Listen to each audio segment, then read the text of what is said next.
Assalamualaikum warahmatullahi wabarakatuh. Halo, perkenalkan nama saya Puryanti, guru sejarah di MA Negeri 2 Surakarta, Kota Surakarta, Jawa Tengah. Kali ini saya sedang mengikuti pelatihan Saku Safi ke-26 yang diselenggarakan oleh Ikatan Guru Indonesia secara online dari tanggal 19 September sampai dengan tanggal 28 September tahun 2022. Saya berada di kelas D Kamtasya dengan pelatih Ibu Noralisa. Kali ini video yang saya buat adalah mengenai materi kelas 11, yaitu awal mula masuknya agama Hindu ke Indonesia. Berikut adalah video yang telah saya buat. Baiklah, kita akan membahas materi kelas 10 atau sekarang disebut dengan istilah fase E, yaitu materi Indonesia zaman Hindu-Buddha, silang budaya lokal dan global tahap awal. Sejarah agama Hindu.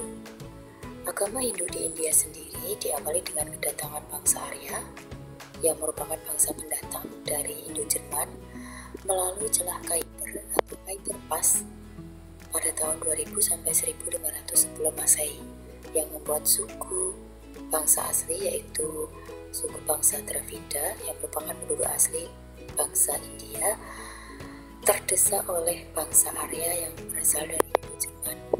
Pertemuan antara budaya yang dibawa oleh bangsa Arya dengan budaya bangsa Dravida akan melahirkan budaya baru yang disebut dengan istilah agama Hindu.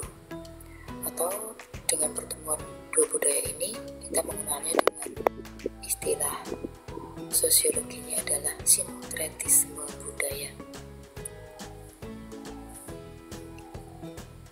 Bangsa Arya menciptakan sistem kasta karena tidak ingin tercampur dengan bangsa Dravida. Perkembangan agama Hindu di India terbagi menjadi 4 zaman, yaitu zaman Veda tahun 1500 sebelum Masehi, zaman Brahmana tahun 1000 sampai 750 sebelum Masehi, zaman Upanishad tahun 750 sampai 1500 sebelum Masehi, serta zaman Buddha tahun 500 sebelum Masehi sampai 300 Masehi. Sejarah agama Buddha yang lahir di India. Agama Buddha lahir di India sekitar abad ke-5 Masehi dengan tokohnya adalah Pangeran Siddhartha, putra Raja Sudodana dari kerajaan Asoka di Kapilawastu. Pangeran Siddhartha dilahirkan tahun 563 sebelum Masehi. Pangeran Siddhartha melakukan semedi atau menyendiri di bawah pohon Bodhi di Bodh Gaya. Setelah berhasil menemukan pencerahan sempurna, Siddhartha berhasil menjadi sang Buddha pada usia 35 tahun dan mulai melakukan penyebaran ajaran Buddha pertama kalinya di Sarnath. Sepeninggal Buddha, pengikutnya menyebarkan ajarannya dan lahirlah kitab suci agama Buddha, yaitu Tripitaka atau 3 Pitaka. Agama Buddha yang berkembang terbagi dalam 2 aliran, yaitu aliran kecil atau Hinayana atau kendaraan kecil, bahwa penganut agama Buddha bisa mencapai surga dengan cara individu masing-masing, serta aliran besar atau Mahayana atau kendaraan besar, bahwa seseorang bisa mencapai surga dengan cara bersama-sama. Teori masuknya agama Hindu dan Buddha ke Nusantara atau ke Indonesia, yang pertama adalah teori Brahmana. Ini diciptakan oleh J.C. Vanler teori Brahmana, menurut teori Brahmana bahwa agama Hindu dari India sampai ke Indonesia atas undangan pemimpin suku dalam rangka melegitimasi kekuasaan, bahwa para Brahmana ini datang ke Indonesia diundang oleh pemimpin suku untuk menyebarkan agama Hindu ke Nusantara. Yang kedua adalah teori kesatria. Teori ini diciptakan oleh F.D. Campos. Menurut teori kesatria bahwa para prajurit yang kalah perang atau jenuh menghadapi perang di India lantas meninggalkan India, dan di antara mereka ada pula yang sampai ke wilayah Indonesia. Teori yang ketiga adalah teori Vaishya. Vaishya ini berarti adalah dari golongan pedagang. Ini merupakan teori ciptaan dari N.C. Krom, mengatakan bahwa bangsa India yang datang ke Indonesia didasarkan pada motivasi untuk berdagang, kemudian mereka menikah dengan penduduk pribumi yang tinggal di sekitar daerah pantai. Teori yang terakhir adalah teori arus balik. Menurut teori ini merupakan ciptaan dari Kudes bahwa bangsa Indonesia berkunjung ke India untuk mempelajari agama Hindu dan Buddha. Setelah mereka dirasa cukup ilmunya, maka mereka akan kembali pulang dari India menuju Indonesia, dan di Indonesia mereka akan menyebarkan pengetahuan tentang agama Hindu dan Buddha yang mereka pelajari dari India. Dari keempat teori yang telah disebutkan tadi, tentunya ada kelebihan dan kelemahan dari masing-masing teori tersebut.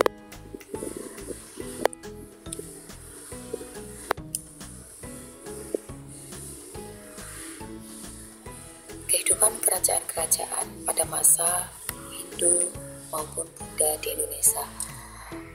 Kerajaan yang pertama adalah Kerajaan Kutai. Kerajaan Kutai ini merupakan tanda awal bahwa bangsa Indonesia telah memasuki masa peralihan dari masa praaksara atau manusia purba sebelum mengenal tulisan menuju kepada masa aksara yang ditandai dengan penemuan 7 buah yupa atau tugu batu yang di dindingnya terdapat tulisan prasasti yang hurufnya merupakan huruf dari India, yaitu huruf Pallava dan berbahasa Sanskerta yang bisa dibaca oleh golongan Brahmana. Kerajaan Kutai ini merupakan salah satu kerajaan Hindu paling tua di Indonesia yang berdiri sekitar abad ke-5 dan berlokasi di daerah Kutai, Kertanegara, Kalimantan Timur. Raja-raja yang telah berkuasa di kerajaan Kutai ini adalah Kedungga, kemudian dilanjutkan oleh anaknya yaitu Aswawarman, dilanjutkan anak dari Aswawarman yaitu Mulawarman. Raja Mulawarman melakukan upacara pengorbanan dan memberikan hadiah atau sedekah kepada para Brahmana sejumlah 20 ekor sapi. Kerajaan Kutai yang bercorak Hindu runtuh setelah diserang Kutai Kertanegara atau Kerajaan Islam. Di sebelah kanan, di sini ada gambar dari 7 buah prasasti, yaitu yupa yang berupa tugu batu yang di permukaannya sini terdapat tulisan yang berupa huruf Pallava berbahasa Sanskerta, yang mana huruf Pallava maupun bahasa Sanskerta ini berasal dari India. Ini menandai bahwa Indonesia sudah memasuki peralihan pada masa praaksara menuju masa aksara. Kerajaan yang kedua adalah Kerajaan Tarumanagara. Tarumanagara ini merupakan kerajaan tertua di Indonesia atau tertua di Pulau Jawa yang wilayahnya meliputi seluruh Jawa Barat, yaitu dari Banten, Jakarta, Bogor hingga Cirebon. Diperkirakan berdiri sejak abad ke-5 sejaman dengan kerajaan Kutai. Raja-raja yang pernah berkuasa yaitu Purnawarman dan Sri Maharaja Linggawarman.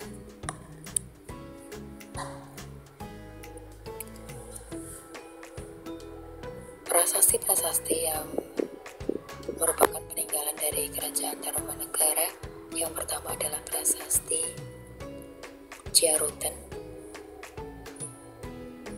Di permukaan prasasti Ciarutan ini terdapat gambar telapak kaki yang melambangkan Raja Purnawarman sebagai Dewa Wisnu atau Dewa Pemelihara Alam Semesta.